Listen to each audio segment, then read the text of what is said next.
தேர்தல் திருவிழா தொடங்கி தேர்தலுக்கான நாட்கள் நெருங்கிக் கொண்டே இருக்கின்றன. இந்த நிலையில் எந்தெந்த அம்சங்கள் தேர்தலில் முக்கியத்துவம் பெறுகின்றன அப்படிங்கிற கேள்வி எழும்போது ஊழல் ஒரு மிகப்பெரிய பிரச்சனையா இந்த தேர்தலை பார்க்கும் பொழுது ஊழலின் அடிப்படையில ஊழல் குற்றச்சாட்டுகளின் அடிப்படையில வெற்றி தோல்விகள் நிர்ணயிக்கப்படுகிறதா அப்படிங்கிற ஒரு கேள்வி. ஊழலை தாண்டி குற்ற பின்னணியும் இந்த தேர்தலில் ஒரு முக்கிய அம்சமாக இருக்க போகிறதா? ஊழல் குற்றச்சாட்டும் குற்ற பின்னணியும் இருக்கக்கூடிய சுமத்தப்பட்டிருக்கக்கூடிய வேட்பாளர்களுக்கு வெற்றி வாய்ப்பு அதிகமா குறைவாங்கிற கேள்வி எல்லாமும் எழுகிறது. ஊழலை பொறுத்த வரைக்கும் குற்ற பின்னணியை பொறுத்த வரைக்கும் இந்த தேர்தலில் எந்த அளவுக்கு முக்கிய அம்சமாக இருக்க போகிறதுங்கிறத பத்தி இன்றைய நிகழ்ச்சியில விரிவாக அலச இருக்கின்றோம், விவாதிக்க இருக்கின்றோம். முதலில் இதை பற்றிய ஒரு தொகுப்பினை காண்போம். இந்த ஆட்சியில முற்றுப்புள்ளி வைக்க வேண்டும். நீங்களும் தெரிஞ்சுக்க மக்களே, என்ன நிலவு கேட்டால் ஒவ்வொரு தேர்தலிலும் ஊழல் என்பது ஒரு விவாத பொருளாகிறது. ஆட்சியாளர்கள் மக்கள் பணத்தை தங்கள் சுயநலத்திற்காக பயன்படுத்திக் கொள்வதை எதிர்த்து பிரச்சாரம் செய்வது எதிர்க்கட்சிகளின் யுக்தியாக உள்ளது.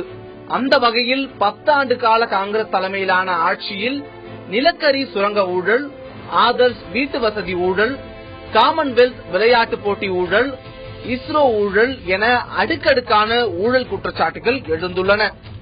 இவை காங்கிரஸ் கட்சியின் வெற்றியை எந்த அளவுக்கு பாதிக்கும்? திமுகவின் மீது 2G ஊழல் புகார்கள் அதன் முக்கியஸ்தர்கள் சிலரை சிறைக்குள் தள்ளிய அளவிற்கு சென்ற நிலையில் அதன் வெற்றியை பாதிக்கும் அளவு மக்களிடம் ஓர் தார்மீக கோபம் உள்ளதா? அதேபோல தமிழக முதல்வர் மீதான சொத்து குவிப்பு வழக்கின் நீண்ட கால விசாரணை அதிமுகவின் செல்வாக்கை பாதிக்குமா? ஊழல் புகார் காரணமாக பதவி இழந்த எடியூரப்பா மற்றும் ராமுன்னி போன்றோர் பாஜகவிற்குள் மீண்டும் சேர்க்கப்பட்டதற்கு ஊழல் ஒரு பெரிய பிரச்சனையாக கருதப்படாததுதான் காரணமா? கருணாநிதி, லாலு பிரசாத் யாதவ், மாயாவதி, முலாயம் சிங் யாதவ் என தலைவர்களின் வரலாற்றை பார்த்தால் ஊழல் குற்றச்சாட்டுகள் ஒரு தற்காலிக பின்னடைவை மட்டுமே அவர்களுக்கு ஏற்படுத்தி இருக்கிறது என கருத வாய்ப்புள்ளதா? ஊழலுக்கு எதிரான தார்மீக கோபம், மக்கள் எழுச்சி தற்பொழுது மட்டுப்பட்டுள்ளதாக கருதப்படலாமா? அப்படியானால் டெல்லியில் ஆம் ஆத்மிக்கு கிடைத்த முக்கியத்துவம் எதை உணர்த்துகிறது? சமீப காலமாக தேர்தல் களத்தில் கரை புரண்டோடும் பணப்புழக்கம், மக்களையும் சேர்த்தே அரசியல் கட்சிகள் கரப்டாக்கி வருகிறார்கள் என கருத வாய்ப்புள்ளதா? ஊழலற்ற நேர்மையான ஆட்சியை எந்த கட்சியால் தான் தர முடியும் என்று மக்களே சலிப்படைந்து விட்டார்களா? இது உள்ளிட்ட பல கேள்விகள் நாம் எழுப்ப இருக்கின்றோம். இதை தாண்டி ஊழலை தாண்டி குற்ற பின்னணியும் பிரதான அம்சமாகிறது. கேண்டிடேட்ஸோட இல்ல கட்சிகள் முன்னிறுத்தக்கூடிய வேட்பாளர்களுடைய குற்ற பின்னணி இந்த தேர்தலை பொறுத்த வரைக்கும் அவ்வளவு சீரியஸான விஷயமா? இல்ல குற்ற பின்னணியும் இந்த ஊழல் குற்றச்சாட்டுகளும் தேர்தல் வெற்றி தோல்விகளை பாதிக்கிறது இல்லையா என்பது உள்ளிட்ட பல கேள்விகள் எழுந்திருக்க இதையே இந்த நிகழ்ச்சியில நாம் விரிவாக விவாதிக்க இருக்கின்றோம். இந்த நிகழ்ச்சியில் நம்முடைய பங்கேற்கிறார்கள் எழுத்தாளரும் திராவிட முன்னேற்ற கழக ஆதரவாளராக அறியப்படக்கூடிய திரு மனுஷபுத்திரன் அவர்கள் நம்முடைய இணைகிறார். நிகழ்ச்சிக்கு வரவேற்கின்றோம். இதே போல பாரதிய ஜனதாவின் மாநில செயலாளர் திரு KT ராகவன் அவர்கள் இணைகிறார். நிகழ்ச்சிக்கு வரவேற்கின்றோம். அஇஅதிமுக தலைமை கழக பேச்சாளர் திரு ஆவடி குமார் அவர்கள் இணைகிறார். நிகழ்ச்சிக்கு வரவேற்கின்றோம். இன்னும் சற்று நேரத்தில் காங்கிரஸ் மூத்த தலைவரும் முன்னாள் மத்திய அமைச்சருமான திரு தனுஷ்கோடி ஆதித்தன் அவர்கள் நம்முடைய இணையிருக்கின்றார். அனைவரையும் நிகழ்ச்சிக்கு வரவேற்கின்றோம். நான் திரு மனுஷபுத்திரன் அவர்கள்ட்ட ஆரம்பிக்கணும்னு நினைக்கிறேன். ஊழலோ இல்ல இந்த குற்ற பின்னணியோ எந்த அளவுக்கு இந்த தேர்தலில் ஒரு ஃபேக்டராக இருக்க போகிறது, இல்ல அப்படி ஒரு ஃபேக்டராக இருந்திருக்கிறதா? 2G, கோல்கேட் அப்படின்னு பல ஊழல் குற்றச்சாட்டுகள் தமிழ்நாட்டு அளவிலும் சரி தேசிய அளவிலும் சரி முன்வைக்கப்பட்டாலும் கூட அந்த குற்றச்சாட்டுக்கு உள்ளான நபர்களுக்கும் சீட் கிடைத்திருப்பது அப்படிங்கிறது கட்சிகள் எந்த அளவுக்கு இது சீரியஸா பார்க்கின்றன அப்படிங்கறது கேள்வி எழுதும் விஷயம். வந்து ஏதாவது ஒரு குறிப்பிட்ட பிரச்சனையின் அடிப்படையில நம்ம ஒரு இந்திய தேர்தல் நடக்குது அப்படிங்கறத சொல்ல முடியாது. ஏன்னு கேட்டீங்கன்னா இங்க பாத்தீங்கன்னா அதுவும் குறிப்பாக பிராந்திய கட்சிகள், பிராந்திய நலன்கள் இதெல்லாம் முன்னுக்கு வந்ததுக்கு அப்புறம் அது இது போன்ற ஒரு தேர்தல்ல பல்வேறு விதமான பிரச்சனைகள் நிர்ணயிக்கக்கூடிய விஷயமா இருக்கு. ஊழலும் குற்றப்பின்னணியும் எல்லா தேர்தலிலும் பேசப்படுகிறது, ஊடகங்களிலும் விவாதங்களிலும் பேசப்படுகிறது. ஆனால் ஓட்டளிக்கக்கூடிய மக்கள் இது போன்ற பொது பிரச்சனைகளை தேர்ந்தெடுத்து ஓட்டளித்ததாக கடந்த கால வரலாறு எதுவுமே கிடையாது. அப்படி இருக்கும்போது இரண்டாவது ஊழல் என்பதில் எல்லா கட்சிகளுமே ஒரே விதமான குற்றச்சாட்டை சுமந்து கொண்டிருக்கின்றன. அது மாநிலங்களில் ஊழலின் அடிப்படையில இல்ல ஊழல் குற்றச்சாட்டுகளின் அடிப்படையில மக்கள் வாக்களிக்கல, அதன் அடிப்படையில ஒரு ஆட்சி பறிப்போவதோ ஒரு ஆட்சிக்கு வருவதோ இல்ல அப்படிங்கிறது ஆப்ரேட் ஆகுது. ஒரு எலெக்ஷன்ல ஒரு கட்சி தேர்ந்தெடுக்கப்படுறதுக்கோ வீழ்த்தப்படுறதுக்கோ அந்த கட்சி மேல இருக்கக்கூடிய உதாரண விலைவாசி உயர்வா இருக்கலாம், நிர்வாக நடைமுறைகளா இருக்கலாம், அல்லது பாத்தீங்கன்னா அந்த கட்சி மீது ஒரு ஒட்டுமொத்தமா இருக்கக்கூடிய ஒழிப்புங்கிற ஒற்றை இலக்கத்தை ஒற்றை குறிக்கோளை வச்சு ஆம் ஆத்மி முன்வைத்ததாக சொல்லப்படுது. ஆனா பெரிய அளவுக்கு சீட் கெயின் கிடைத்திருக்கிறது.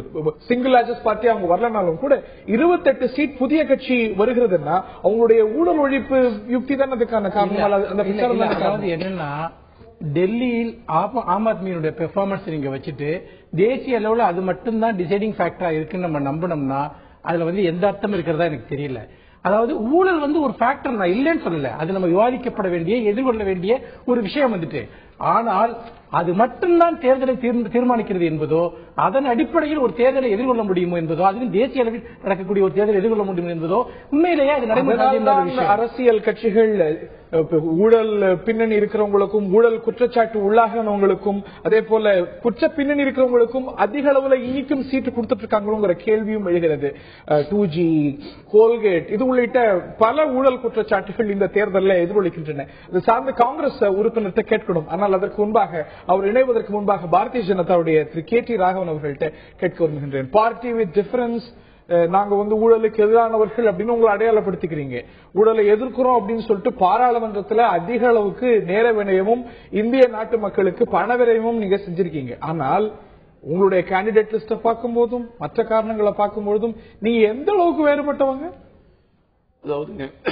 அதாவது நீங்க சொன்ன விஷயத்தை நான் மாறுபடுறேன். பாராளுமன்றத்திலே பாரதிய ஜனதா கட்சி விரயம் செய்திருக்கிறது, பண விரயம், நேர விரயம், ஊழல் விஷயத்துல செஞ்சிருக்கிறேன்னு சொல்றது இது கண்டிப்பாக மறுக்கிறேன் என்பது மாத்திரமல்ல, சரியான வார்த்தை பிரயோகம் இல்ல.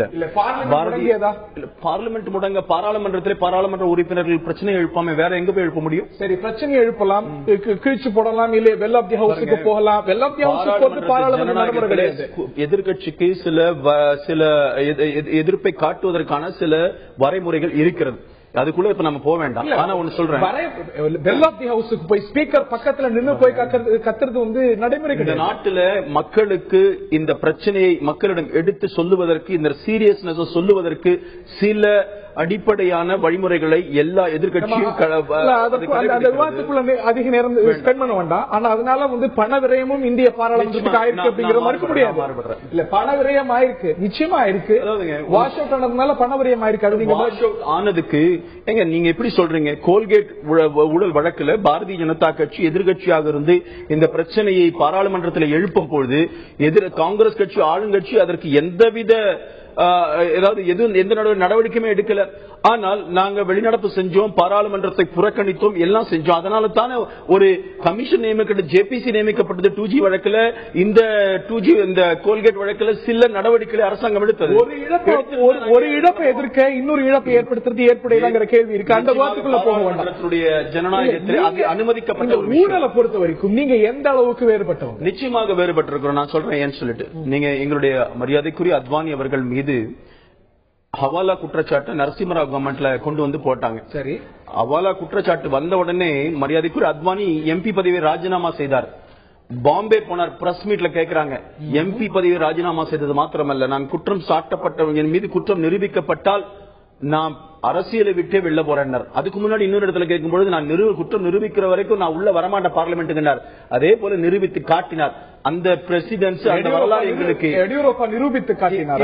சொல்றேன், எடியூரப்பா விஷயத்துல நீங்கள் மீண்டும் மீண்டும் இந்த குற்றச்சாட்டை சாட்டுகிறீர்கள். தயவு செஞ்சு உங்ககிட்ட ஒரு ரிக்வெஸ்ட் பண்றேன், 7/3/2012 அந்த தேதியில லோகயுக்தா வழக்கு அந்த FIR கர்நாடக உயர்நீதிமன்றம் தள்ளுபடி செய்திருக்கிறது என்பதை பாருங்கள். அக்டோபர் 2012 எடியூரப்பா மீது சார்ஜ் ஷீட் ஃபைல் செய்யப்பட்டிருக்கு. அது இன்னும் முடியலங்கிறதையும் ஒன்னு புரிஞ்சுக்கோங்க. அந்த சார்ஜ் ஷீட் மிக சீரியஸான குற்றச்சாட்டுகளை மையப்படுத்தியது. அவர் மேல இன்னும் நாட் அக்விட்டட். இல்லங்க, டிஸ்அக்ரி வித் யூ. அதாவது யாருமே சொல்றேன் இந்த விஷயத்துல, நீங்க உங்களுடைய துவக்க உரையில பேசும்பொழுது குற்றப்பின்னணி பத்தி கூட பேசுனீங்க. உண்மையிலேயே அது பாரதிய ஜனதா கட்சி மாத்திரம் இல்ல, காங்கிரஸ், அண்ணா திமுக, திமுக எல்லா பாராளுமன்ற உறுப்பினரும் கேண்டிடேட் பேர்ல கூட சில குற்றச்சாட்டு இருக்கும்.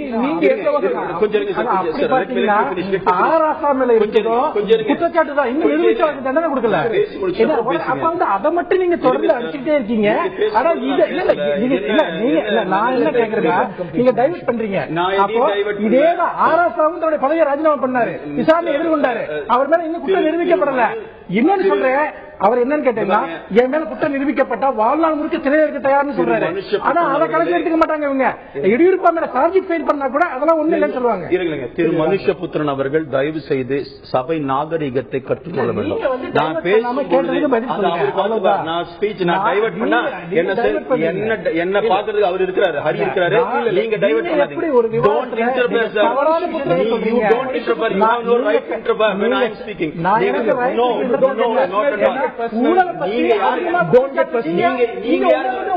நீங்க யார் இன்டர்ஃபியர் பண்றது? அமைதியா இருங்க. நீங்க யாரு? Don't do that. நீங்க யாருங்க? உங்களை பத்தி பேசுறேன். மோடி பண்ணிருக்க ஊழலுக்கு ஒரு எண்ணமே கிடையாது. அமைதியா இருங்க. உங்களால முடிஞ்சா நீங்க உங்க வாய்ப்பு வரும்போது பேசுங்க. நடுவுல பேசுனீங்கன்னா உங்களை நான் பேச விட மாட்டேன். இல்ல உங்களை நான் பேச விட மாட்டேன். இப்படி நடுவுல பேசுனீங்கன்னா நீங்க அமைதியா. நேரம் நிறைய இருக்கு, திருப்பி உங்களுக்கு வாய்ப்பு வரும். சுருக்க முடிங்க. எடியூரப்பா இன்னும் எக்ஸானரேட் ஆயிடல. எக்ஸானரேட் இல்ல, நீங்க அந்த அதுதான் நான் சொன்ன டேட்டோட சொல்லி இருக்கிறேன். நீங்க எந்த குற்றச்சாட்டு சொல்றீங்க தெரியல. நீங்க சொல்ற எடியூரப்பா எந்த குற்றச்சாட்டிலிருந்து தன்னுடைய பதவியை இழந்தாரோ, இதுவும் மைனிங் சம்பந்தப்பட்டதுதான். இதுவும் மைனிங் சம்பந்தப்பட்டதுதான். I court quash that FIR. Just see. நீங்க எந்த தேதி சொல்றீங்க? 7/3/2012. அக்டோபர் 2012 சொல்றேன். அது இன்னும் முடியல. முதலமைச்சர் பொறுப்பில் இருந்து எந்த குற்றச்சாட்டிற்காக அவர் தன்னுடைய பொறுப்பை இழந்தாரோ அந்த குற்றச்சாட்டு அதுக்கப்புறம் இந்த எஃப்ஐஆர் வந்திருக்கு. இந்த எஃப்ஐஆர் குவாஷ் ஆல, இது இன்னும் பெண்டிங்ல இருக்கு. You are wrong. I am right. நீங்க வெரிஃபை பண்ணி சொல்லுங்க. நிச்சயமா இடைவேளைக்கு பிறகு டீடைலா இன்ஃபர்மேஷன் கொடுக்கிறேன். இப்போ ஒரு சிறிய இடைவேளை எடுத்துக்கொள்ளணும். அக்டோபர் 2012 எடியூரப்பா மீது சார்ஜ் ஷீட் ஃபைல் செய்யப்பட்டிருக்கிறது. பாரதிய ஜனதாவாகட்டும், இல்ல காங்கிரஸ் ஆகட்டும், திமுகவாகட்டும், அதிமுகவாகட்டும், ஏன் இந்த கட்சிகள் குற்ற பின்னணி கொண்டவங்களை, அதே போல ஊழல் குற்றச்சாட்டு கொண்டவங்களுக்கு இந்த கட்சிகள் வாய்ப்பு அளிக்கின்றதா தேர்தல்? அதுக்கான காரணம் என்ன? நம்முடைய முன்னாள் அமைச்சரும் காங்கிரஸ் மூத்த பிரமுகருமான திரு தனுஷ்கோடி ஆதித்தன் அவர்கள் நம்முடைய இணைந்திருக்கிறார். திரு ஆதித்தன் அவர்கள்ட்ட கேட்க இருக்கின்றேன், 2G ஆகட்டும், கோல்கேட் ஆகட்டும், இந்த ஸ்கேம்களுடைய எண்ணிக்கை தான் எல்லா அரசியல் கட்சிகளும் எதிர்கட்சிகள் இன்னைக்கு பிரச்சாரத்தில் முன்வைக்கக்கூடிய விஷயங்களாக இருக்கிறது. இதை தாண்டி பல ஸ்கேம்ஸ்ல இல்ல பல குற்றச்சாட்டுக்கு உள்ளானவங்களுக்கு நீங்க தொடர்ந்து சீட் கொடுத்திருக்கீங்க. திரு ஆதித்தன், யாருக்கு அப்படி கொடுத்திருக்காங்க சீட்டு? இந்த தேர்தல் அப்படி யாருக்கும் கொடுக்கவே இல்லையா? காங்கிரஸ் கட்சி இந்த மாதிரியான குற்றச்சாட்டுகளுக்கு உள்ளானவங்களுக்கு சீட் கொடுக்கவே இல்லையா? அப்படி யாருக்கு நாங்க தெரிஞ்ச அளவுக்கு கொடுக்கல. பவன்குமார் பன்சல் எதற்காக ராஜினாமா செய்தார்? பவன்குமார் பன்சல் எந்த ஊழலும் ஈடுபடல. அவங்க ரிலேட்டிவ் ஒரு அந்த ஊழல் செய்து அவங்க ரிலேட்டிவ் தான் செய்திருக்காங்க. பவன்குமார் பன்சல் அதுல எதுலையும் தலையிடல. இருந்தாலும் அவர் தார்மீக பொறுப்பேற்று ராஜினாமா செய்தார். அந்த தார்மீக காரணங்கள் மறைந்து விட்டதா? இல்ல அந்த தார்மீக காரணங்கள் மறைந்து விட்டதா? இன்னைக்கும் அவருடைய உறவினர் மேல கிளீன் சீட் வந்துடல. அந்த புகார்களாக இருக்கிறது, விசாரணை கட்டத்தில் இருக்கிறது. அவருக்கு எந்த இதுலயும் அதுல சம்பந்தப்படல. அதனாலதான் அவருக்கு சீட் கொடுத்திருக்கோம். அத மாதிரி காங்கிரஸ் பேரிட்ட பொறுத்தளவுல ஊழல் சம்பந்தப்பட்ட யாரையுமே நாங்க தண்டிச்சுதான் இருக்கோம். ஈவன் நம்ம மகாராஷ்டிரா முதல்வர் அசோக் சவான் அதுல ஒரு ஆதர்ஸ் வீட்டு வழங்குற விஷயத்துல அவர் செய்த தவறுக்காக உடனடியாக அவரை பதவி விட்டு வெளியேற்றினோம். அதே போல காமன்வெல்த் விளையாட்டில் ஊழல் செய்ததாக அறிவிக்கப்பட்ட சுரேஷ் கல்மாடியையும் உடனடியாக அந்த பதவியிலிருந்து அவரை நீக்கி அவருக்கும் காங்கிரஸில் நாங்கள் இடம் கொடுக்கவில்லை. காங்கிரஸை பொறுத்தளவிலே ஊழலுக்கு எந்த அளவிலும் சம்பந்தப்பட்டவர்களை காங்கிரஸ் ஏற்றுக்கொள்ளாது. ஆனால் பாரதிய ஜனதா இப்பொழுது ஊழல் என்று சொல்லிக் கொண்டிருக்கிறார்கள். பாரதிய ஜனதா அந்த பாரதிய ஜனதாவினுடைய அகில இந்திய பாரதிய ஜனதா தலைவர் பங்கார் லட்சுமணன் டெகல்கா அவரிடம் ஒரு ஆயுத பேரம் பேசிய நேரத்தில் அவர் கைப்பட 1 லட்சம் ரூபாய் வாங்கிக் கொண்டு நான் உங்களுக்கு அதை செய்து தருகிறேன் என்று அகில இந்திய பாரதிய ஜனதா தலைவர் இந்த பங்கார் லட்சுமணன் 1 லட்சம் ரூபாயை அவர் கைப்பட வாங்கி அந்த பீரோவில் போட்டதை அந்த பட தொகுப்பில் காட்டினார்கள். அப்படி பாரதிய ஜனதாவுடைய அகில இந்திய தலைவரே 1 லட்சம் ரூபாய் வாங்கிக் கொண்டு நான் உங்களுக்கு அந்த ஆயுத பேர அந்த கான்ட்ராக்டை வாங்கி தருகிறேன் என்று சொன்னதை யாரும் மறந்துவிடவில்லை. அதே போல ஊழல் என்று சொல்லிக் கொண்டிருக்கிறார்களே, நமது கர்நாடக மாநிலத்தில் எடியூரப்பா செய்யாத ஊழலா? இன்று அவரை பாரதிய ஜனதா சேர்த்துக் கொண்டு அவருக்கு போட்டியிடுகின்ற அவர் நாடாளுமன்ற தேர்தலில் போட்டியிடுகின்ற வாய்ப்பை அளித்திருக்கிறார்கள்.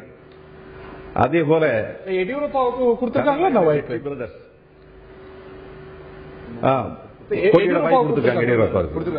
ஸ்ரீராமுலுக்கு கொடுத்திருக்காங்க, எடியூரப்பாவுக்கு கொடுத்திருக்காங்க உறுதியா தெரியல. ஆமா, எடியூரப்பா கொடுத்திருக்காங்க. சிவகா தொழில் இருக்கிறார். அதே போல ரெட்டி பிரதர்ஸ் அவர்கள் செய்யாத தவறு இல்லை. அந்த ரெட்டி பிரதர்ஸனுடைய பினாமியாக இருக்கின்ற ஸ்ரீராமுலுக்கும் இப்பொழுது ஒதுக்கீடு செய்திருக்கிறார்கள்.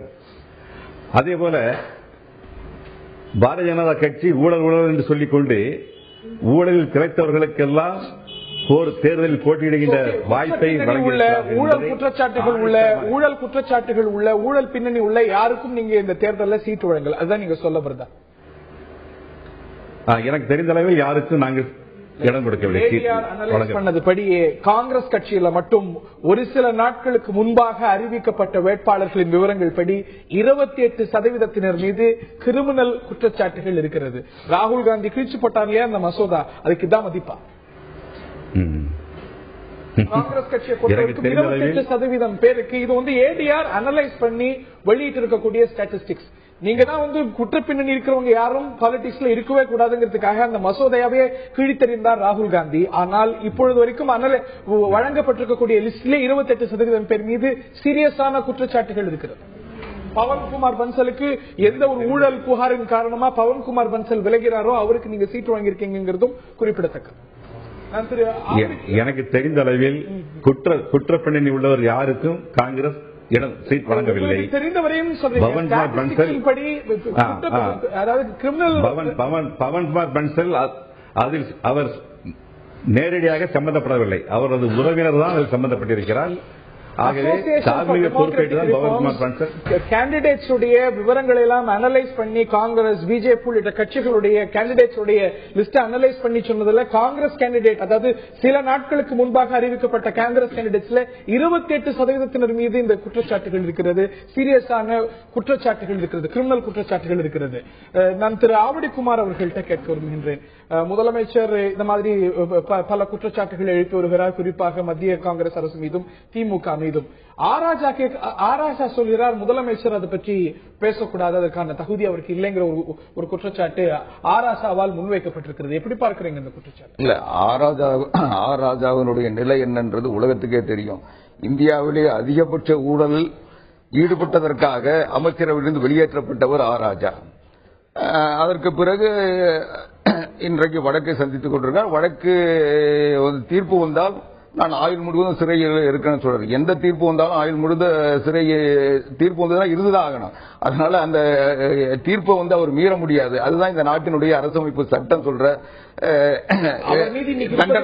குற்றச்சாட்டு தானே.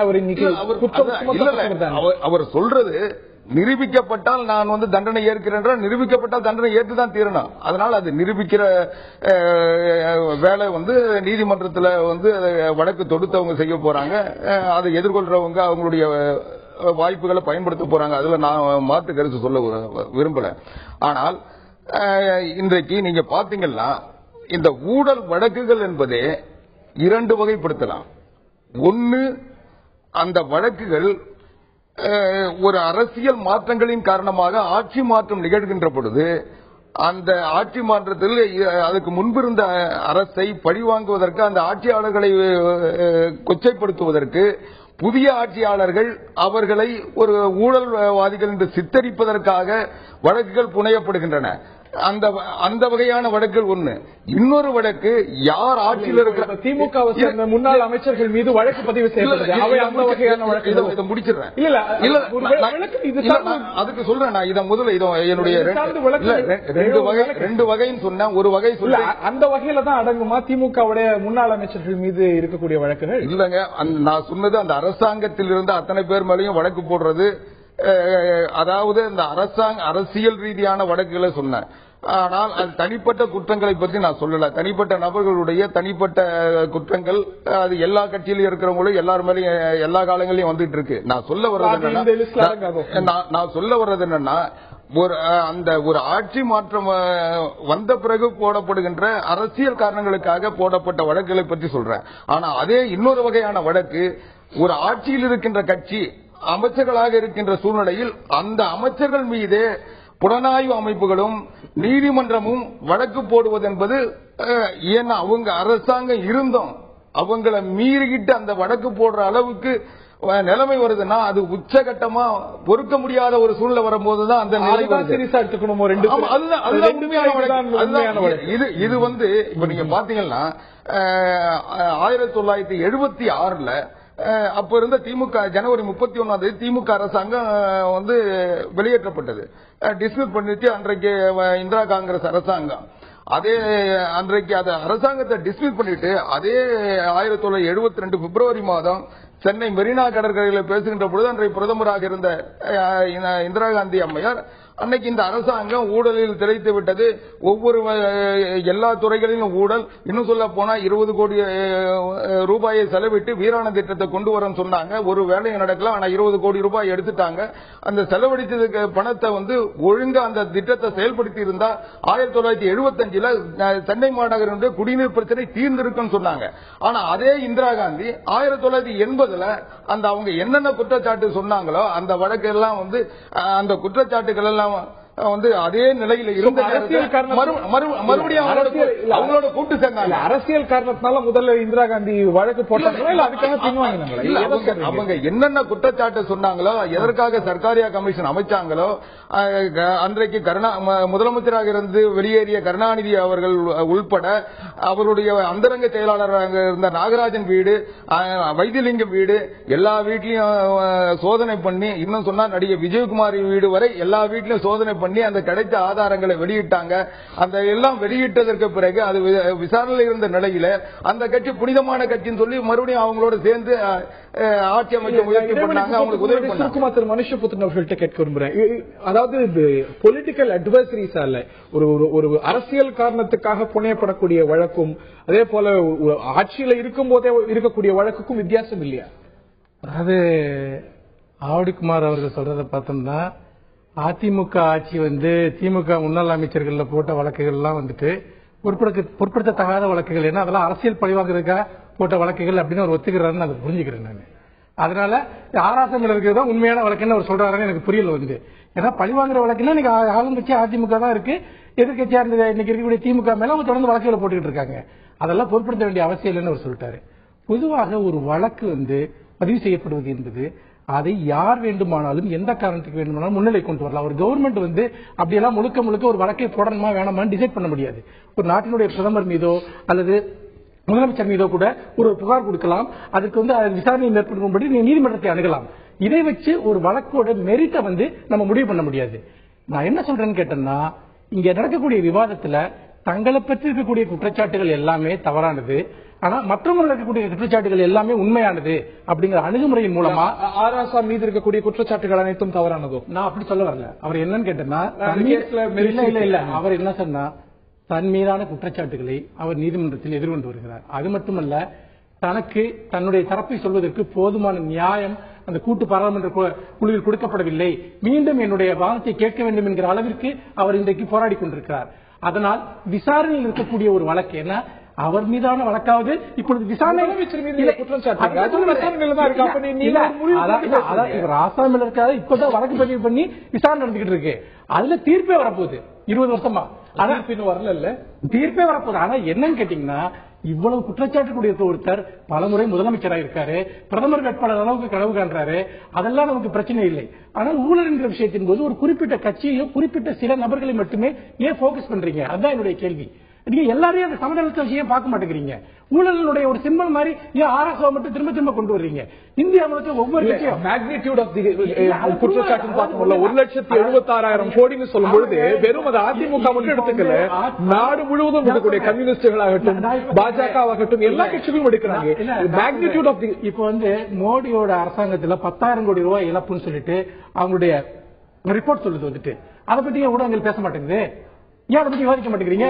இல்ல நீங்க இழப்போட நம்பர் இருக்கு இல்லையா? காங்கிரஸ் உறுப்பினர்களும் சரி பலமுறை எழுப்பியிருப்பாங்க, ஊடகங்கள் விவாதிக்கப்பட்டிருக்கு. நீங்க 2 நாட்களுக்கு முன்னாடி இந்த நிகழ்ச்சியில் அதைத்தான் நான் சொல்ல வர்றேன். என்னன்னு கேட்டீங்கன்னா, ஊழல் என்பதை ஒரு கட்சியின் மீது போக்கஸ் பண்ணாதீங்க. அதுதான் நான் கேட்கக்கூடியது. யார் யாரெல்லாம் ஊழல் குற்றச்சாட்டு தாமதப்பட்டிருக்காங்களோ எல்லாரும் சமதளத்தில் வச்சு பேசுங்க. அதாவது ஊழலை பற்றி, அதாவது திமுக பத்தி பேசுறப்ப மத்த எல்லாருமே புனிதர்கள் ஆயிடுறாங்க. அது எப்படி எனக்கு புரியல, அது எப்படி அது நடக்குதுன்னு புரியல. அப்போ ஊழலோட அந்த மொத்த சிலுவையுமே ஒரு கட்சி மேலே நீங்க சமத்துறீங்க. எல்லாரும் ஊழலை சமமா வச்சு பேசுங்க. அதான் சுமக்கணுங்கிறீங்களோ?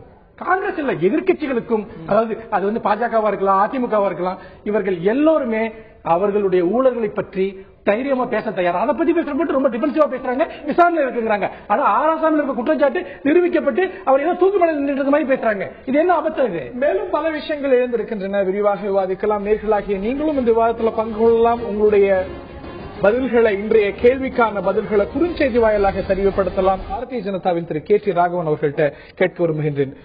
திரு தனுஷ்கோடி ஆதித்தன் அவர்கள் சொன்னார், நாங்க கல்வாடி சீட்டு கேட்டார் ஆனா கொடுக்கல. அது மாதிரி பலர் கேட்ட பொழுது கொடுக்கல. ஆனா பாரதிய ஜனதால இப்படி குற்ற பின்னணி, ரொம்ப ஒரு மோசமான குற்றச்சாட்டுகள் இருக்கிறவங்களுக்கு நீங்க தாராளமா சீட்டு கொடுத்திருக்கீங்க. அப்படிங்கும் பொழுது நீங்க சொல்லக்கூடிய இந்த ஊழல் குற்றச்சாட்டுகளை எழுப்புறதுக்கான தார்மீக உரிமை பாரதிய ஜனதா உரிமை இருக்கேன் தெரியுமா? மரியாதைக்குரிய அண்ணன் ஆவடிக்குமார் அவர்கள் குறிப்பிடும் பொழுது சொன்னார், நானும் கூட அதில் உடன்படுறேன். ஊழல் குற்றச்சாட்டு என்பது 2-3 வகைகள். அவர் முதல் வகையை அவர் சொல்லிட்டார். அதாவது ஆளுங்கட்சி எதிர்கட்சியாக வரும்பொழுது, இன்னும் எதிர்கட்சியாக இருந்து ஆளுங்கட்சியாக வரும்பொழுது பொய்யான குற்றச்சாட்டுகள் சுமத்தி எத்தனையோ வழக்குகள் பார்க்கணும். இன்னொரு விஷயம், எடுத்துக்க தேவையில்லை.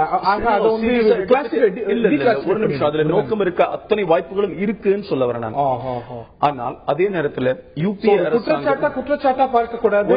ஆளுங்கட்சியா இருக்கும்போது சுமத்தப்பட்டதா, எதிர்கட்சியா இருக்கும்போது சுமத்தப்பட்டதா, அதுதான் சொல்ல வரேன். யார் மீது யார் சுமத்துகிறார்கள் என்பதை நிச்சயமாக பார்க்கப்பட வேண்டும் என்பது என்னுடைய பாயிண்ட். இன்னொன்னு, யூபிஏ 2 அரசாங்கத்தின் மீது குறிப்பாக இந்த அளவுக்கு கெட்ட பெயர் வந்ததுக்கு காரணம் எதிர்கட்சிகள் சுமத்திய குற்றச்சாட்டுகள் அல்ல. எல்லாமே சொல்றேன் இருங்க. இப்ப யூபிஏ 2ல வரும்பொழுது மரியாதைக்குரிய மனுஷபுத்திரன் அவர்கள் சொல்லும் பொழுது சொன்னார், ராஜா மாத்திரம் தான் ஒரு இதுவா, மீதி பேர்லாம் பண்ண குற்றம் இல்லையா அப்படின்னு கேட்கிறாரு. ராஜா இதுல ஈடுபட்டிருக்கிறாரு இந்த ஊழல் சொல்லி பாரதிய ஜனதா கட்சி, அனைத்து இந்திய அண்ணா திராவிட முன்னேற்ற கழகமும் முதல்ல குற்றச்சாட்டுல சிஏஜி சொல்லிச்சு. அதே போல நிலக்கரி வழக்கு, ஆதர்ஷ் குடியிருப்பு வழக்கு, இதுல குற்றம் சாட்டப்பட்டு இழப்பு ஏற்பட்டிருக்கிறது என்பது மாத்திரமல்ல, இதுல இன்னொரு விஷயத்தை புரிஞ்சுக்கணும். இதுல தேச நலன் அங்கே வாங்கப்பட்டிருக்கிறது. ஏன்னா 2G வழக்குல குறிப்பாக 2 பேண்ட் பிளாக் லிஸ்டட் கம்பெனிக்கு கொடுக்க கூடாதுன்னு ஹோம் மினிஸ்ட்ரி நோட் இருக்கு. தேச வளம் போலயோ எல்லாமே தான் வருங்க. நான் என்ன கேட்கிறேன், எல்லா வழக்கிலுமே நீங்க உள்ள போய் பார்க்கணுங்கிறது தான் நான் சொல்ல வருது. 2G வழக்குல இவர்கள் அனலைஸ் பண்ணி தான் சொல்லி இருக்கிறாங்க, பிளாக் லிஸ்டட் கம்பெனி கொடுக்க கூடாதுன்னு ஹோம் மினிஸ்ட்ரி சொல்லி இருக்குது. அதையும் மீறி தான் பைனான்ஸ் மினிஸ்டரும் டெலிகாம் மினிஸ்டரும் செயல்பட்டு இருக்கிறார்கள் என்பதுதான் குற்றச்சாட்டு. அதனால குற்றம் சாட்டியவர்கள் யார் என்பதை கண்டிப்பாக பார்க்க வேண்டும். என்னுடைய கேள்விக்கு நீங்க பதில் சொல்லல. ஏன் நீங்க ஒரு பார்ட்டி வித் டிஃபரன்ஸும் சொல்லக்கூடிய நீங்க, ஊழலை எதிர்க்கக்கூடிய நீங்க, குற்ற பின்னணிக்கு எதிராக இருக்கக்கூடிய நீங்க, குற்ற பின்னணி கொண்டவங்களுக்கும் ஊழல் புகார்களுக்கு ஆளானவங்களுக்கும் நீங்க ஏன் சீட் கொடுக்குறீங்க? இல்ல, அதுக்குதான் நான் சொல்ல வரேங்க. என்ன பின்னணியா இருந்தாலும் எதிர்கட்சியாக இருந்து ஆளுங்கட்சியாக மாறி போட்டதை நான் என்ன பொறுத்த வரைக்கும் சீட்டு கொடுத்த முடிவை ஜஸ்டிஃபை பண்றீங்க. ஜஸ்டிஃபை பண்ணல, யார் போட்டாங்கிறது முக்கியங்கிற நான் அதை செய்ய நீங்க சொல்றீங்க. ஒரு நிமிஷம் நான் இருங்க. எங்களுடைய கட்சியில ஒரு பாராளுமன்ற எதிர்கட்சியில இருக்கிறாரு, எதிர்கட்சியில நாங்க ஒரு மாநிலத்துல இருக்கிறோங்க. அந்த கேண்டிடேட் இப்ப போட்டிருக்கிறோம், அவர் பேர்ல 4 கேஸ் போட்டிருப்பாங்க. நான் என்ன சொல்றேன், நான் மக்களுக்காக ஏதோ ஒரு போராட்டத்தில் ஈடுபட்டதற்காக ஐபிசியில இருக்கிற அத்தனை செக்ஷன்ல ஒரு முக்கியமான செக்ஷன் அதே மரியாதைக்குரிய எதிர்கட்சி தலைவர் சுஷ்மா ஸ்வராஜுக்கு தெரியல. ஸ்ரீராமுலுங்கிற ரெட்டி சகோதரர்களுடைய கூட இருக்கிறவரு அவர் மீது அவருக்கு நீங்க சீட்டு கொடுக்கும்போது அவரை நீங்க திருப்பியும் பாரதிய ஜனதா கட்சியில சேர்க்கும்போது சுஷ்மா ஸ்வராஜ் எதிர்க்கிறார். பப்ளிக்கா ட்விட்டர்ல தெரிவிக்கிறார். ராஜ்நாத் சிங் சொல்றார், அதே மீறி அவருக்கு சீட்டு கொடுக்கறீங்கன்னா சுஷ்மா ஸ்வராஜ் காரணம் இல்லாம இருக்கிறாங்க. நான் என்ன சொல்றேன், சுஷ்மா ஸ்வராஜா இருந்தாலும் சரி, பாரதிய ஜனதா கட்சியோட எந்த தலைவராக இருந்தாலும் சரி, எந்த அப்செக்ஷனுமே அந்த எலெக்ஷன் கமிட்டியோட மீட்டிங்ல எல்லாம் சொல்லி இருப்பாங்க. அதையெல்லாம் பார்த்து ஆராய்ந்துதான் அந்த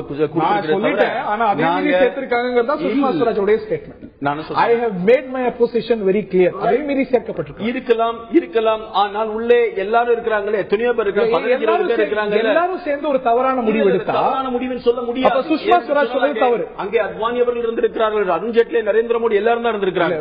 அதனால ஒண்ணு சுஷ்மா ஸ்வராஜ் சொன்னது தவறா இருக்கணும், இல்லாட்டி அந்த கமிட்டி எடுத்த முடிவு தவறா. சுஷ்மா ஸ்வராஜ் தவறு என்றும் சொல்லவில்லை. கமிட்டியில எது உண்மையோ அதை விளக்கி இருக்கலாம். சுஷ்மா ஸ்வராஜ் எதிர்த்தாரு, அவங்க மேல ஊழல் குற்றச்சாட்டு. உங்களுக்கு சுஷ்மா ஸ்வராஜ் நம்பர் இருந்தா அது என்ன காரணத்துக்காக எடுத்தாலும் அவங்ககிட்ட கேட்கல.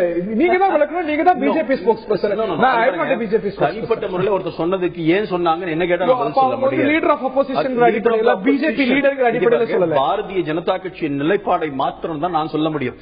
பாரதிய ஜனதா கட்சியினுடைய தேர்தல் குழு முடிவு செய்து அறிவித்திருக்கிறது.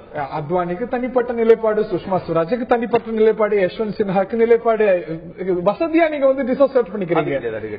நான் திரு தனுஷ்கோடி ஆதித்தன் அவர்கள்ட்ட நான் கேட்க விரும்புகின்றேன், ஏன் இவ்வளவு நீங்க நாங்க வந்து ரீஃபார்ம் பேசக்கூடிய ராகுல் காந்தி ஏன் இந்த அளவுக்கு கிரிமினல் கேசஸ் இருக்கக்கூடிய கேண்டிடேட்ஸ் நிறுத்தப்படுறதை தடுக்கல? நீங்க சொல்றது எனக்கு வியப்பா இருக்குது.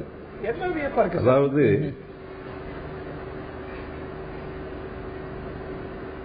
குற்ற பின்னணி உள்ள வேட்பாளர்கள் காங்கிரஸில் நிறுத்தப்பட்டிருக்கிறார்கள் என்ற அந்த செய்தி எனக்கு வியப்பாக இருக்கிறது. எக்ஸாக்ட்டா ஸ்டாட்டிஸ்டிக்ஸ் சொன்னா நம்புவீங்களா சார்? எக்ஸாக்ட்டா ஸ்டாட்டிஸ்டிக்ஸ் சொன்னா நம்புவீங்களா?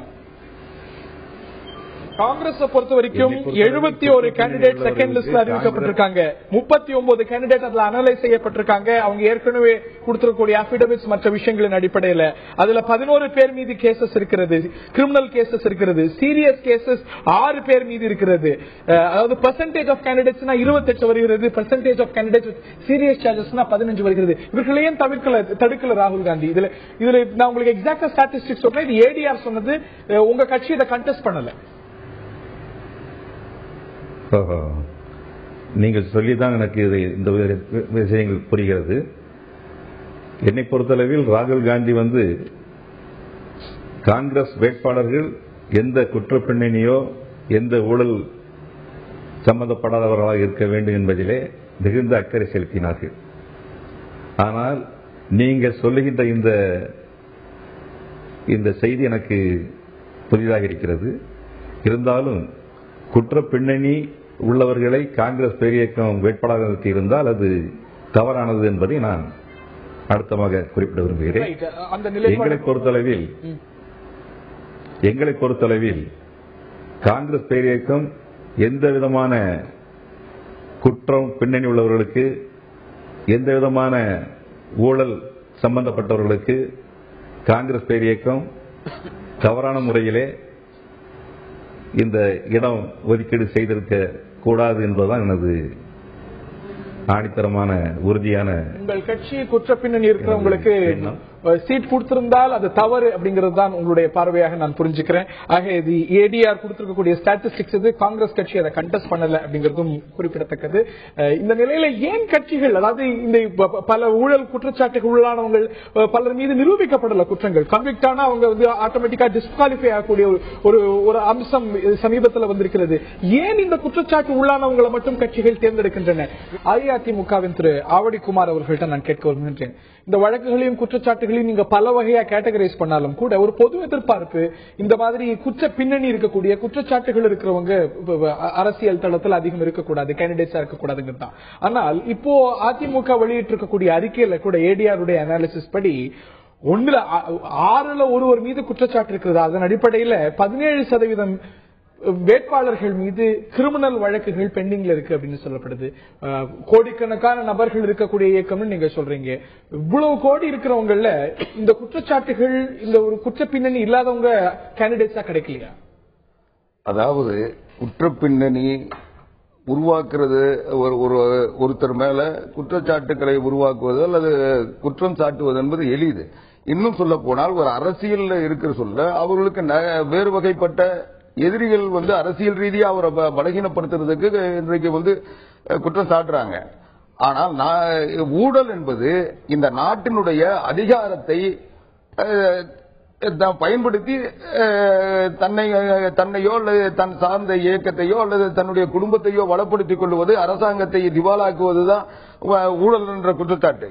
அதாவது நான் சொல்ல வர்றது, இதுவரைக்கும் காங்கிரஸ் கட்சி ஆட்சிக்கு வந்ததிலிருந்து 66 வருஷத்துல தனக்கு பிடிக்காத கட்சிகளை அல்லது மாநில கட்சிகளை பலகீனப்படுத்துவதற்கும் அல்லது அவர்களை பழிவாங்குவதற்கும் சிபிஐ வச்சு வழக்கு போட்டாங்க. அதே கட்சிகள் தனக்கு ஆதரவான நிலை எடுக்கின்ற பொழுது அந்த கட்சியில் அந்த வழக்குகள் திரும்ப பெற்றாங்க. கொஞ்சம் என்ன பேச விடுங்க, ஏற்கனவே கொடுத்த நேரமே குறைவு, அதுல வேற குறுக்கிட்டு முடிக்கிறேன். அதுக்கப்புறம் இல்ல திசை திரும்புது. அதாவது அந்த வழக்குகள் இதுவரைக்கும் அவங்க கையாளுகின்ற முறை என்பது ஒரு பழிவாங்கும் போக்காக கையாண்டாங்க. அவங்களுக்கு உடன்பாடு இல்லாத நேரத்தில் வழக்கு போட்டாங்க, உடன்பாடு நேரத்தில் அந்த வழக்கை நீர்த்து போக்க வச்சாங்க. இதுதான் நடந்துட்டு இருக்கு. ஆனா இன்றைக்கு இருக்கின்ற வழக்குகள் என்பது காங்கிரஸ் கட்சி தன்னுடைய ஆட்சி காலத்திலே அதனுடைய அமைச்சர்கள் மீது அந்த குற்றச்சாட்டுகள் அரசியல் சட்ட அமைப்புகளால் எழுப்பப்பட்டு நீதிமன்றங்களால் எச்சரிக்கப்பட்டு அவர்களை வெளியேற்ற வேண்டும் என்று நீதிமன்றங்கள் கட்டளை பிறப்பித்ததற்கு பிறகு அந்த அமைச்சர் பதவிகளிலிருந்து அமைச்சர் வெளியேற்றப்பட்டிருக்கிறார்கள். அவர்கள் அந்த வழக்கை இன்றைக்கு சந்தித்துக் கொண்டிருக்கிறார்கள். ஆக நீதிமன்றங்களே அவர்கள் அமைச்சர்களாக இருக்கக்கூடாது என்று எச்சரித்ததற்கு பிறகு ராஜாவாக இருந்தாலும் சுரேஷ் கல்மாடியாக இருந்தாலும் தயாநிதி மாறனாக இருந்தாலும் அவர்கள் அமைச்சர் பதவியிலிருந்து இருந்த பொறுப்புகளில் அதிகாரத்திலிருந்து வெளியேற்றப்படுவதற்கு அந்த வழக்குகள் காரணமாக இருக்கிறது. ஆக நம்பகத்தன்மை இருந்ததால் தான், ஆதாரங்கள் இருந்ததால் தான் நீதிமன்றங்கள் அதற்குரிய கட்டளைகளை பிறப்பித்திருக்கின்றன. எனவே இந்த வழக்கும் அந்த வழக்கும் ஒன்றல்ல, இதற்கு இரண்டுக்குமே வேறுபாடான நிலை இருக்கிறது என்பதை தான் நான் சுட்டிக்காட்ட விரும்புகிறேன். ஆக அந்த குற்றம் உறுதிப்பட செய்யப்பட்ட பதவியை இழந்தவர்கள் மறுபடியும் அந்த குற்றத்தில் இருந்து விடுதலை பெறாமல் அந்த நிலைக்கு வரக்கூடாது என்பதுதான் நான் திரு ஆதித்தன் அவர்கள்ட்ட அதான் எடுத்துட்டு போக விரும்புகின்றேன். அதாவது காங்கிரஸ் அமைச்சர்களை பொறுத்த வரைக்கும் இது ஆட்சி காலத்திலே எழுந்திருக்கக்கூடிய புகார்கள், நீதிமன்றங்கள் பல கட்டங்களில் தலையிட்டு இருக்குங்கிறது அவருடைய பார்வை எப்படி பார்க்கிறீங்க திரு தனுஷ்கோடி? இப்போ அவரு ஆவடிக்குமார் கூறும் பொழுது கூட காங்கிரஸ் அமைச்சர்களை பற்றி அவர் சொல்லவில்லை. ராஜாவை பற்றி சொன்னார். அவர் திராவிட முன்னேற்ற கழகத்தை சார்ந்தவர். தயாநிதி மாறனை பற்றி சொன்னார். அவர் திராவிட முன்னேற்ற கழகத்தை சார்ந்தவர். சுரேஷ் கல்மாடி காமன்வெல்த் போட்டியை நடத்தியதில் அவர் ஊழல் செய்ததாக தெரிந்தது. அது காரணமாக சுரேஷ் கல்மாடியை காங்கிரஸ் பேரியக்கம் அவரை அந்த பதவியிலிருந்து நீக்கியது. தேர்தலில் போட்டியிடவும் அவருக்கு டிக்கெட் வழங்கப்படவில்லை என்பதை இந்த நேரத்தில் நான் குறிப்பிட்டு சொல்ல விரும்புகிறேன். காங்கிரஸ் பேரியக்கத்தை பொறுத்தளவில் ஊழலில் சம்பந்தப்பட்டவர்களுக்கு டிக்கெட் வழங்கக்கூடாது என்பதுதான் காங்கிரசினுடைய லட்சியம். ராகுல் காந்தியினுடைய குறிக்கோளும் அதுதான். கிடைத்தது. ஆனால் பாரதிய ஜனதா கட்சியை பொறுத்தளவில் அவர்கள் காங்கிரஸை ஊழல் ஊழல் என்று சொல்லிக் கொண்டிருக்கிறார்கள். நான் முன்பு குறிப்பிட்டது போல பங்கார் லட்சுமணன், அகில இந்திய பாரதிய ஜனதா தலைவர் பங்கார் லட்சுமணன் 1 லட்சம் ரூபாய் வாங்கிக் கொண்டு ஆயுத பேரத்தை நான் உங்களுக்கு முடித்தருகிறேன் என்று சொன்னவர். அதே போல சவப்பெட்டி, கார்கில் ராணுவ போரிலே உயிரிழந்த ராணுவ வீரர்களுக்கு வழங்கப்படுகின்ற அந்த சவப்பெட்டியில் ஊழல் செய்தது பாரதிய ஜனதா கட்சி. அந்த வழக்கு முடிக்கப்பட்டிருக்கிறது பார்க்கணும்ல. அது அந்த வழக்கானது முடிக்கப்பட்டிருக்கிறது, நிரூபிக்கப்படல. ஜார்ஜ் பெர்னாண்டஸ் அமைச்சராக இருந்தார். ஜார்ஜ் பெர்னாண்டஸ் அமைச்சராக இருந்த நேரத்தில் அவருடைய வீட்டில் தங்கியிருந்த ஜெயா ஜெட்லி அவர்கள் கையில் ஊழல் பணம் லட்சக்கணக்கில் கொடுத்த பொழுது அவரை கைது செய்தார்கள். இதையெல்லாம் மறந்துவிட்டு பாரதிய ஜனதா கட்சி அந்த வழக்கு ஊழல்கள் என்று சொல்வது ஜார்ஜ் பெர்னாண்டஸ் அந்த காஃபின் கேஸ் நிரூபிக்கப்பட்டிருக்கா இல்ல எக்ஸனரேட் ஆயிருக்காங்களா அவங்க? அதான் கேள்வி. அது இன்னும் அந்த அந்த இது ஜெயா ஜேட்லி அவர்கள் கையில் வாங்கிய பணம் நிறுவனமாயிருக்கிறது அல்லவா, அதை அவர்கள் மறுக்க முடியாது அல்லவா? திரு ராகவன் எப்படி பார்க்கிறீங்க இந்த குற்றச்சாட்டை? நீங்கள் ஒன்றும் வேறல்லங்கிறது தான் திரும்ப திரும்ப எழக்கூடிய ஒரு விஷயம். அதாவதுங்க, நான் ஏற்கனவே சொன்னது போலதான் இப்ப இந்த நாட்டை பாதிக்கின்ற விஷயங்கள் மிக பெரிதாக வருகிறது. இப்ப 2G வழக்கு, கோல்கேட் வழக்கு, ஆதர்ஷ் குடிப்புல அதனாலதான் முக்கியத்துவம் பெற்றது. பல குற்றச்சாட்டுகள் அதே காங்கிரஸ் மேல வரும்போது இண்டிவிஜுவலா சில கட்சி தலைவர்கள் மீது வரும்போதெல்லாம் பெருசா வரல. ஆனா 2G வழக்கு இது தேசத்தினுடைய இறையாண்மையை பாதுகாப்புக்கு அது குந்தகம் விளைவிப்பதாக இருந்ததாக ஏற்பட்ட விளைவின் காரணமாகத்தான் அது உச்சநீதிமன்றம் சொல்லியிருக்கிறது. உச்சநீதிமன்றம் மத்திய அரசாங்கத்தை நம்பவில்லை என்பது மாத்திரமல்ல, அதை தனியாக மானிட்டர் பண்ணது. அப்போ இதையெல்லாம் கூட நாங்க அதை பத்தி பேசக்கூடாது என்று சொன்னால் எப்படி ஏற்றுக்கொள்ள முடியும்? இது பாரதிய திரு மனுஷபுத்திரன் அவர்கள்ட்டே கேட்கிறேன், இந்த ஒரு 2G குற்றச்சாட்டு அப்படிங்கிறது எத்தனை பிரம்மாண்டமானது அப்படின்னு பார்க்கணும். அது நிரூபிக்கப்படணும். நிரூபிக்கிற வரைக்கும் குற்றச்சாட்டுக்குள்ளானவர்கள் நிரபராதிகள் தான், அது இயற்கை நீதி. ஆனாலும் கூட அந்த பிரம்மாண்டமான குற்றச்சாட்டு வந்ததுனால்தான் அவர் பதவி விலக வேண்டியிருந்தது. ஆனால் அவருக்கே நீங்க திருப்பி நீங்க கொடுக்கறதுனால திமுக குற்றச்சாட்டுக்கு உள்ளாகாத நபர்களே இல்லையா நீலகிரி தொகுதியில மற்ற குற்றச்சாட்டுக்கு உள்ளான சில நபர்கள்? திரும்ப திரும்ப அதைத்தான் கேட்கிறேன். அதாவது ஒருவர் மீது குற்றச்சாட்டு இருக்கிறது, விசாரணை நடக்கிறது என்றால் அந்த விசாரணை முடியும் போதுதான் அவருக்கு தண்டனை வழங்க முடியும். ஆனால் நீங்கள் அதற்கு முன்பாகவே தண்டனை வழங்க வேண்டும் என்று கேட்கிறீர்கள். இதுதான் பிரச்சனை. அது மட்டுமல்ல, இதுபோல குற்றச்சாட்டுகள் ஆனவர்களுக்கு, அதாவது இவர் பதவி விலகினார், நான் என்ன சொல்றேன்னா, அவர் அப்படி பதவி விலகின ஒருத்தர் தேர்தலில் போட்டியிடக்கூடாது அப்படின்னு அந்த அரசியல் சாசனம் சொல்லுதா? சொல்லுங்க. அப்படி ஒண்ணு இல்லையா? அப்படி ஒரு ரூலை கொண்டு வாங்க.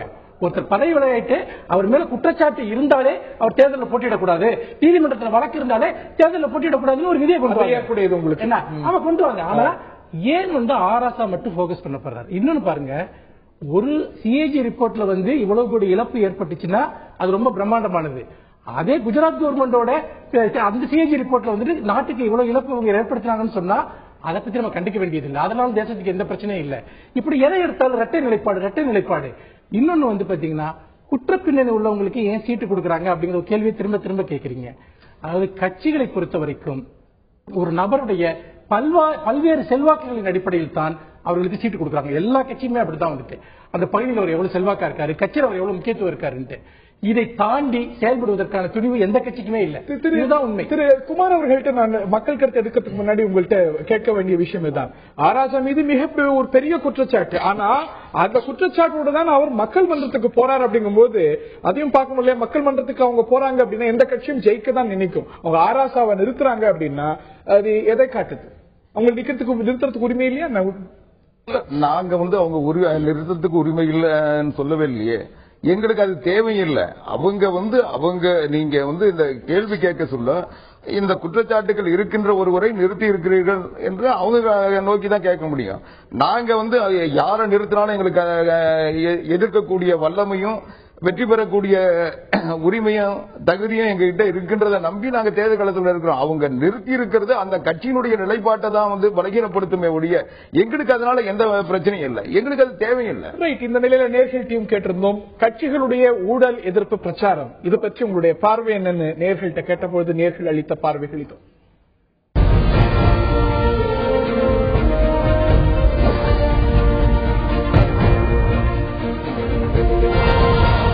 கட்சிகளுடைய ஊழல் எதிர்ப்பு பிரச்சாரம் உறுதியானது என்று 24% மட்டுமே சொல்லியிருக்கிறார்கள். இது ஓட்டுக்காக சொல்லக்கூடிய ரிட்டாரிக் அப்படின்னு 54%, இது கட்சியை பொறுத்து அவர்கள் வைக்கக்கூடிய வாதமும் ஊழல் எதிர்ப்பும் இருக்கிறது என்று 22% சொல்லியிருக்கிறார்கள். ஒரு பொதுவான எதிர்பார்ப்பு ஊழலும் குற்ற பின்னணியும் இல்லாத ஒரு தேர்தலும் இல்லாத வேட்பாளர்களும் தான் இருக்கணுங்கிறது தான் பொது எதிர்பார்ப்பாக இருக்கிறது. அந்த நிலை இந்தியாவில் எப்பொழுது எழுங்கிறது தான் பொதுவான கேள்வியாகவும் இருக்கிறது. நிகழ்ச்சியில் பங்கு பெற்ற திரு மனுஷபுத்திரன், திரு கே டி ராகவன், திரு ஆவடிக்குமார் மற்றும் திரு தனுஷ்கோடி ஆதித்தன் மற்றும் பார்த்த நேயர்களுக்கு நன்றி தெரிவித்து விடைபெறுகின்றோம். வணக்கம்.